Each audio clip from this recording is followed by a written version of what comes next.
Mihăiță, mami, vezi că te sună Vasile. Alo, Vasile. Mihăiță, vezi că nu pot să merg cu tine la club astăzi?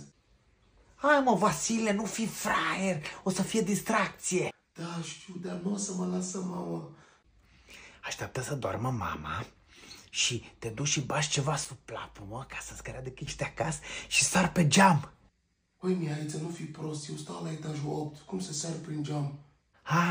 Atunci ieși tiptil pe ușă și te întorci înainte să se trezească. Da, mă, da, fac așa. Dar sună și pe dracușor, da? Ceau.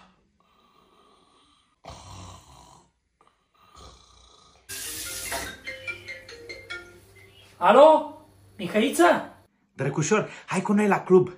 Nu poate că nu mă lasă mama, băi. Atunci mergem fără tine. Am de făcut treabă, băi. Cine dracu mă sună? Alo? Mama lui Vasile? Alo, cine e asta? Îți drăgușor. Și vreau să zic, Vasile se duce în club. Vasile la club? Știi? Ia să vedem mama lui Mihăiță. Alo, sărmâna? Mama lui Mihăiță? Da, drăgușor, spune-mi. Vezi că ficiorul pleacă în club. Știi?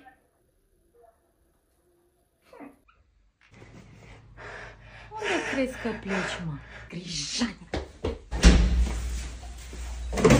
Handicapatule!